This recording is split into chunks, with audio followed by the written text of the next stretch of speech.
Bismillahirrahmanirrahim. Assalamualaikum warahmatullahi wabarakatuh. Salam sejahtera bagi kita semua, dan puji syukur kita panjatkan kehadirat Allah Subhanahu wa taala atas berkat rahmat dan karunia-Nya kepada kita semua, sehingga pada hari ini kita masih diberikan kesehatan dan kekuatan, sehingga kita masih bisa menjalani aktivitas kehidupan hari-hari kita dengan secara normal dan tanpa ada kurang satupun. Salawat dan salam tak lupa pula kita hanturkan kepada baginda Nabi besar Rasulullah SAW. Baik, dalam video kali ini saya akan menjelaskan tentang materi atau pelajaran yang dapat saya ambil dari mata kuliah Pendidikan Pancasila dan Kewarganegaraan semester 1 jurusan Tadris Bahasa Inggris. Namun terlebih dahulu saya akan memperkenalkan nama saya. Nama saya Asor, saya jurusan Tadris Bahasa Inggris Institut Agama Islam IAIN Kendari.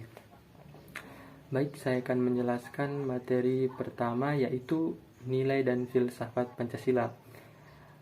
Yang pertama, perlu kita ketahui Pancasila adalah 5 prinsip dasar negara atau ideologi negara Indonesia. Yang perlu kita ketahui, ideologi negara adalah cita-cita negara atau cita-cita yang menjadi dasar bagi suatu sistem kenegaraan untuk seluruh rakyat dan bangsa yang bersangkutan. Arti Pancasila sebagai ideologi negara secara lebih luas adalah visi atau arah kehidupan berbangsa dan bernegara di Indonesia.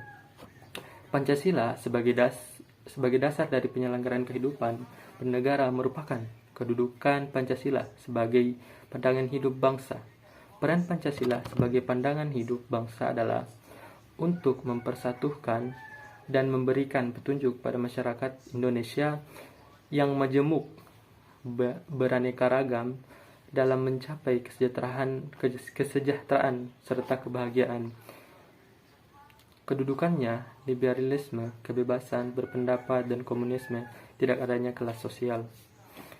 Adapun fungsi pokok dari Pancasila yaitu: yang pertama, mempererat bangsa Indonesia; yang kedua, membimbing dan mengarahkan bangsa menuju tujuannya; yang ketiga, mengkritisi upaya perwujudan cita-cita yang terkandung dalam Pancasila. Adapun pengertian dari filsafat itu sendiri adalah penggunaan nilai-nilai Pancasila sebagai dasar negara dan pandangan hidup bernegara, karena Pancasila bersifat sistematis, universal, dan radikal. Yang kedua, bab 2, saya akan membahas tentang rumusan dan sistematika Pancasila dalam sejarah perkembangan ketatanegaraan Indonesia. Perlu kita ketahui, sistematika Pancasila dalam sejarah perkembangan ketatanegaraan berlangsung pada periode 17 Agustus 1945 sampai dengan 27 Desember 1949. Sebagaimana diketahui, pada periode pertama terbentuknya Negara Republik Indonesia, konstitusi yang berlaku adalah Undang-Undang Dasar 1945 yang ditetapkan dan disahkan oleh PPKI pada tanggal 18 Agustus 1945 tersebut. Terdapat rumusan Pancasila. Rumusan dasar Pancasila yang tercantum dalam pembukaan Undang-Undang Dasar di samping mempunyai kedudukan konstitusional, juga disahkan oleh suatu badan yang mewakili seluruh bangsa Indonesia, dalam kurung PPKI, yang berarti pula disepakati oleh seluruh bangsa Indonesia. Adapun rumusan dasar negara Indonesia yang terkenal dengan Pancasila yaitu: yang pertama, ketuhanan yang Maha Esa; yang kedua, kemanusiaan yang adil dan beradab; yang ketiga, persatuan Indonesia; yang keempat, kerakyatan yang dipimpin dalam permusyawaratan dan perwakilan; yang kelima, keadilan sosial bagi seluruh rakyat Indonesia. Kemudian saya akan membahas sedikit tentang identitas nasional. Perlu kita ketahui, identitas nasional menunjukkan jati diri Indonesia. Di antaranya adalah yaitu bahasa Indonesia. Yang kedua, bendera negara, yaitu Sang Merah Putih. Yang ketiga, lagu kebangsaan, yaitu Indonesia Raya. Yang keempat, lambang negara yaitu Pancasila, dan kemudian semboyan negara yaitu Bhinneka Tunggal Ika, dan dasar falsafah negara yaitu Pancasila. Lahirnya paham nasionalisme diikuti dengan terbentuknya negara-negara kebangsaan yang dilatar belakangi oleh faktor-faktor bersamaan keturunan, bahasa, adat istiadat, tradisi, dan agama. Akan tetapi, paham nasionalisme lebih menekankan kemauan untuk hidup bersama dalam kebangsaan. Kemudian kita akan membahas mengenai nasionalisme bangsa Indonesia. Masa geologi yang muncul pada masa kolonialisme Belanda di Hindia Belanda yang menyerukan kemerdekaan bagi koloni itu ada, dan penyatuannya sebagai negara yang merdeka, berdaulat, berbangsa. Nasionalisme sebagai prasyarat integrasi nasional. Adapun integrasi nasional yaitu adalah proses penyesuaian di antara unsur-unsur yang saling berbeda dalam kehidupan masyarakat sejarah nasional. Kemudian saya akan membahas sedikit tentang demokrasi di Indonesia. Yang perlu kita ketahui adalah demokrasi adalah suatu bentuk pemerintahan politik yang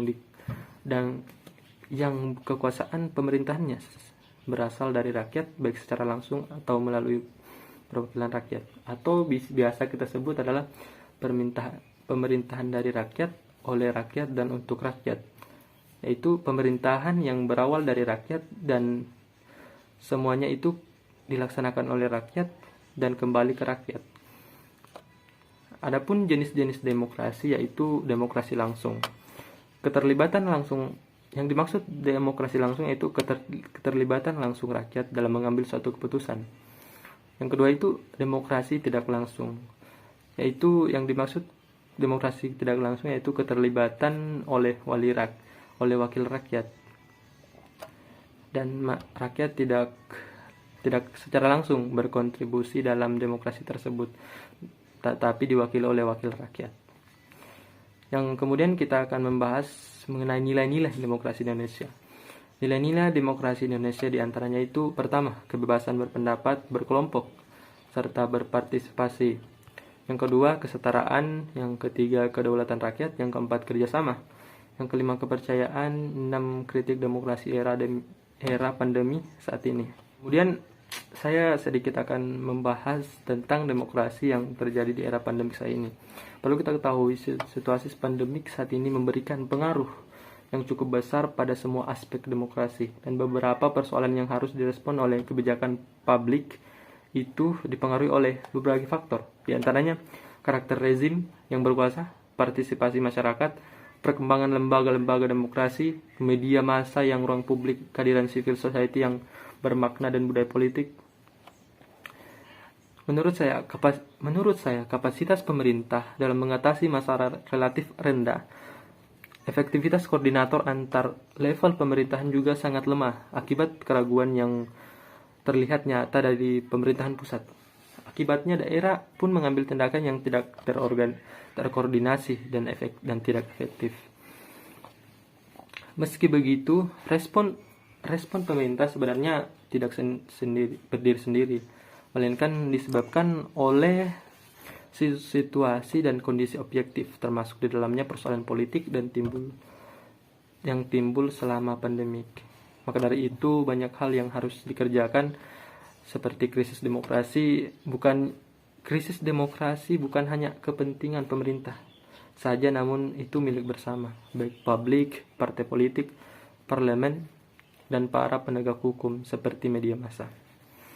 Adapun sivitas akademik dan masyarakat umum sebenarnya memiliki peran yang cukup strategis, di mana mereka mampu memperbaiki budaya politik masyarakat dan meningkatkan kapasitas politik dalam membuat kebijakan publik. Sayangnya, budaya politik yang kurang mendukung demokrasi dan awareness dan krisis demokrasi saat ini belum menjadi perhatian masyarakat, sehingga demokrasi di era pandemi itu tidak dapat terlaksana dengan baik dan tidak optimal. Kemudian kita beralih pada hak dan kewajiban warga negara. Hak pada dasarnya adalah sesuatu yang harusnya bisa diterima atau dinikmati. Hal itu berarti kita berhak untuk menerima hal-hal yang menjadi hak kita dan kita tidak boleh melanggar hak orang lain. Sementara kewajiban ialah hal-hal yang wajib dilakukan sebagai anggota masyarakat. Saya akan menjelaskan tentang 10 hak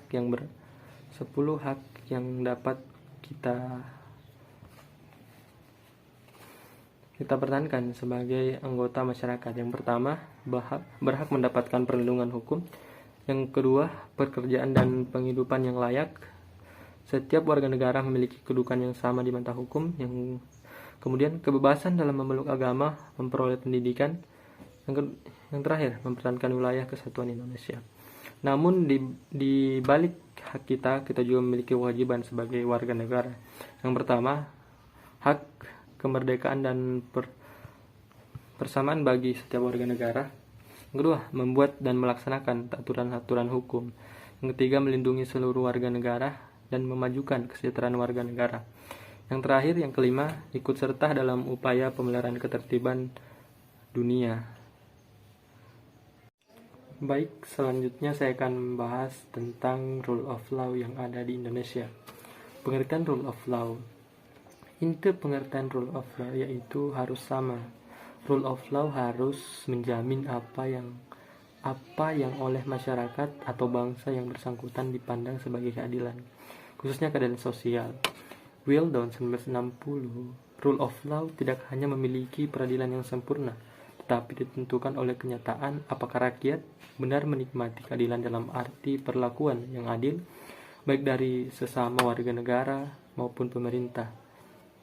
The enforcement of the rule of law atau pelaksanaan kaidah-kaidah hukum yang berlaku dalam suatu negara senantiasa mengandung suatu premis atau prasyarat bahwa kaidah yang dilaksanakan merupakan hukum yang adil. Artinya, kaidah hukum yang menjamin perlakuan yang adil yaitu sesuai dengan paham masyarakat yang bersangkutan tentang keadilan sosial. Penelitian sosial, rule of law sebagai institusi sosial memiliki struktur sosial sendiri dan memiliki akar budaya sendiri. Rule of law mempunyai akar budaya sendiri atau Eropa. Rule of law suatu legalisme, suatu aliran pikiran hukum yang di dalamnya terkandung wawasan sosial, gagasan tentang hubungan antar manusia, masyarakat dan negara, yang dengan demikian membuat nilai-nilai tertentu yang memiliki struktur sosiologinya sendiri. Prinsip rule of law secara formal yaitu ada dua. Yang pertama, pembukaan Undang-Undang Dasar 1945, dan yang kedua yaitu pasal Undang-Undang Dasar 1945. Pelaksanaan rule of law Indonesia harus mempertimbangkan beberapa hal, yaitu bahwa keberhasilan the enforcement of the rule of law tergantung pada sejarah dan corak masyarakatnya. Hukum yang bersangkutan tergantung pada kepribadian nasional masing-masing bangsa. Rule of law adalah suatu institusi sosial yang memiliki struktur sosiologisnya sendiri dan mempunyai akar budaya sendiri yang tumbuh dan berkembang ratusan tahun seiring pertumbuhan.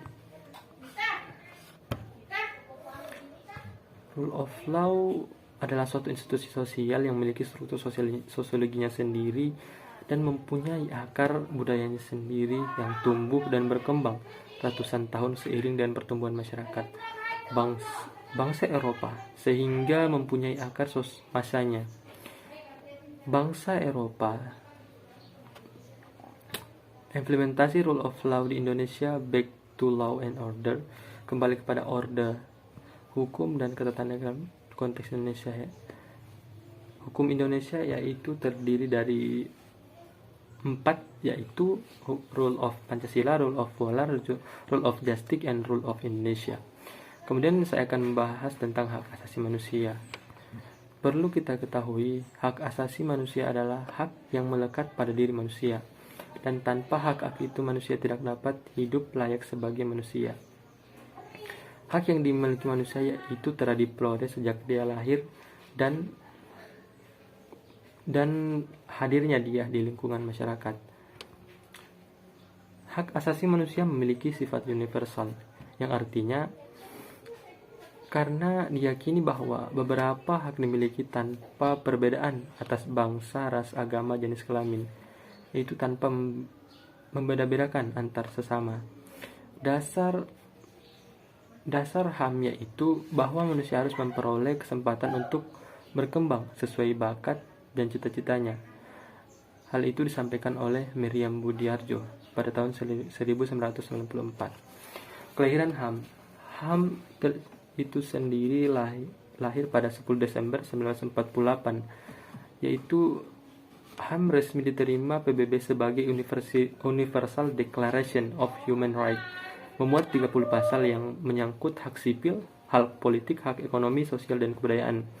Universal Declaration of Human Rights menyatakan setiap orang mempunyai, yang pertama, hak untuk hidup, yang kedua, kemerdekaan dan keamanan badan, yang ketiga, hak untuk diakui kepribadiannya menurut hukum, yang keempat, hak untuk memperoleh perlakuan yang sama dengan orang lain menurut hukum, yang kelima, hak untuk mendapatkan jaminan hukum dalam perkara pidana seperti diperiksa di muka umum, dianggap tidak bersalah kecuali ada bukti yang sah, dan lain-lain. Dalam pelaksanaan HAM, dalam hal ini secara pragmatis, bahwa banyak dipengaruhi oleh muatan lokal atau kepentingan subjektif bangsa tersebut, misal demi keamanan dan ketentraman, demi pembangunan. Penguasa dengan mudahnya mengabaikan prinsip HAM atau demokrasi ideal. HAM atau demokrasi ideal adalah ketika negara tidak dibenarkan mencampuri hak asasi manusia. Negara tidak ikut campur mengenai hak warga negaranya, apalagi menindasnya atau menghilangkannya. Adapun program HAM yaitu ratifikasi pengangkatan internasional HAM, diseminasi dan pendidikan HAM, pelaksanaan penanganan masalah prioritas dalam bidang HAM, dan lain-lain. Kemudian saya akan membahas sedikit tentang geopolitik dan geostrategi di Indonesia. Yang pertama itu geopolitik dan implementasi. Implementasi pasca Perang Dunia II. Pelajaran yang dapat ditarik yaitu kekuatan nyata sesaat sebelum menjamin kemenangan akhir. Kekuatan ekonomi dan industri tanpa dukungan sumber daya alam tidak menentukan kemenangan perang. Kesediaan SDA sangat tergantung pada luas wilayah. Faktor kesadaran bahwa negara sangat berpengaruh pada partisipan. Perkembangan ilmu, pendidikan, dan teknologi mempengaruhi bangsa mengembangkan wawasan geopolitik. Implementasi yang kedua itu implementasi geopolitik pasca Perang Dunia II. Wawasan maritim untuk kekuasaan daerah bulan sabit agar Uni Soviet tidak keluar dari benua. Gagasan membendung Uni Soviet agak terlambat karena mengutamakan penghancuran Jerman. Geopolitik Indonesia itu sendiri dilatar belakangi untuk mewujudkan persatuan dan kesatuan yang serasi dan selaras segenap aspek kehidupan nasional, menumbuhkan rasa tanggung jawab atas pemanfaatan lingkungan, menegakkan kekuasaan guna melindungi kepentingan nasional. Geopolitik Indonesia dalam tantangan dari dalam, yaitu geopolitik Indonesia wilayah wawasan Nusantara, memahami deklarasi Juanda atau asas negara kepulauan, pahami tanah air, yaitu pahami tanah air atau negara kepulauan benua maritim Indonesia. Harekat laut dipahami geopolitik Indonesia. Wajah wawasan Nusantara merupakan gambaran institusi dan kondisi yang dihadapi. Geopolitik Indonesia, sejarah hukum laut. Konsep berkembang setelah teknologi kapal dan pelabuhan Inggris dan Belanda mengungguli teknologi perkapalan Spanyol dan Portugal. Geopolitik Indonesia, otonomi daerah, sentralisasi, yaitu pemerintah diatur dari pusat. Desentralisasi, pelayanan langsung pada rakyat. Adapun filosofinya itu Pemda ada rakyat yang dilayani, rakyat diberi legitimasi.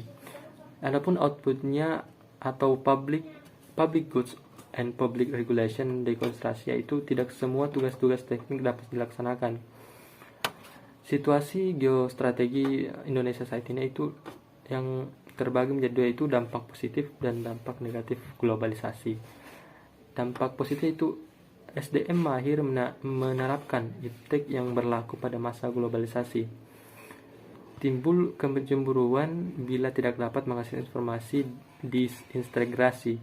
Kecemburuan karena adanya gap info pada daerah terpencil frontier dan berpaling ke negara jiran karena masalah sosial, budaya, dan ekonomi. Itu adalah dampak negatifnya. Kedua, saya akan bahas tentang tata pemerintahan yang baik atau good governance. Konsepsi pemerintahan yang government pemerintahan, change agent of development pemerintahan negara dan penyelenggara pembangunan dan pelayanan public governing. Proses koordinasi, pengendalian, steering, pemberian pengaruh dan influencing dan penyeimbang setiap hubungan interaksi sosial politik antara pemerintah, swasta, dan masyarakat. Governance World Bank, kepemerintahan adalah cara bagaimana kekuasaan negara digunakan untuk mengelola sumber daya ekonomi dan sosial guna pembangunan masyarakat, atau the way state power is used managing economic and social resources for the development of the society, government atau UNDP. Pelaksanaan kewenangan politik, ekonomi, dan administratif untuk mengelola masalah-masalah nasional pada sebuah tingkatan, atau the experience of political, economic, and administrative authority to manage nation affairs at all levels. Adapun pola pemerintahan yaitu yang pertama, koordinatif dalam menghadapi kompleksitas. Yang kedua yaitu mengatur, mengintegrasikan, menciptakan keterpaduan dalam menghadapi keanekaragaman. Yang ketiga, mengatur, mengendalikan dalam menghadapi dinamika. Nilai-nilai yang dapat diambil dalam good governance yaitu nilai yang dijunjung tinggi atau keinginan dan kehendak rakyat dan peningkatan kemampuan rakyat yang bertujuan nasional untuk perkembangan rakyat Indonesia itu sendiri. Yang kedua, aspek-aspek fungsional pemerintahan yang efektif dan efisien dalam pencapaian tujuan, yaitu kemandirian, pembangunan berkelanjutan, dan keadilan sosial. Brand image.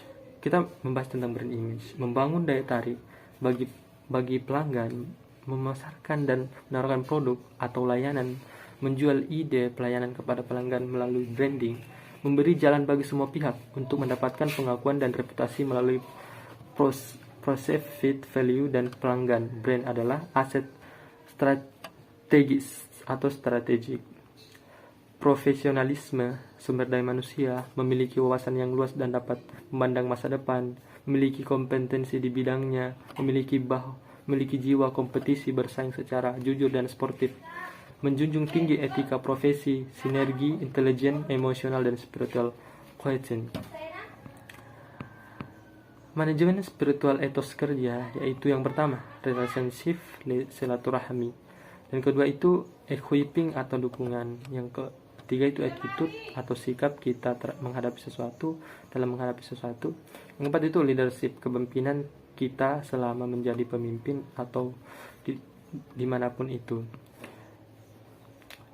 Kedua, saya akan membahas tentang civil society atau masyarakat madani. Masyarakat madani merupakan konsep yang merujuk pada kota Madinah. Kota Madinah ini sebelumnya bernama Yasrib atau di wilayah Arab. Merupakan kota di bawah kepemimpinan Nabi Muhammad SAW yang ingin membangun peradaban tinggi. Madani artinya kota, city, state. Kalau dalam bahasa Yunani yaitu polis. Masyarakat yang didasari dengan kesetaraan masyarakat yang mampu mempengaruhi kebijakan umum masyarakat yang didasari pada prinsip demokrasi, masyarakat yang mandiri. Di sini letak Pancasila mencoba membuat sintesa.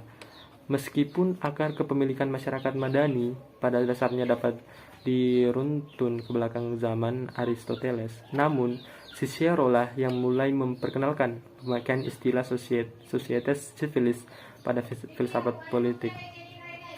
Societas civilis merujuk pada gambaran mengenai masyarakat yang memiliki tingkat kepatuhan hukum yang tinggi. Civil society secara institusional diartikan sebagai pengelompokan anggota-anggota masyarakat sebagai warga negara mandiri yang dapat dengan bebas dan egaliter, bertindak aktif dalam suasana dan praktis mengenai segala hal yang berkaitan dengan masalah masyarakat pada hukumnya. Tujuan civil society yaitu yang pertama, kependirian individu sebagai warga negara, yang kedua, jaminan HAM, yang ketiga, kebebasan bicara dan menyatakan pendapat, yang keempat, keadilan yang merata, dan kelima itu pembagian sumber daya dan ekonomi. Untuk pengembangan civil society di Indonesia perlu suatu landasan untuk penguatan civil society, yaitu tentu saja Pancasila. Perlu kita ketahui bahwa nilai-nilai Pancasila yang fleksibel dan universal dapat dalam percepatan perubahan sistem ekonomi sosial politik tetap berakar pada latar belakang kesejahteraan. Adapun variabel utamanya itu otonomi, publik, dan sipil. Baik, itulah pemaparan materi yang singkat dari saya. Semoga teman-teman dapat mengambil pelajaran dan hikmah.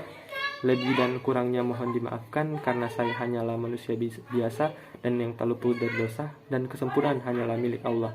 Wabillahi taufiq wal hidayah. Wassalamualaikum warahmatullahi wabarakatuh.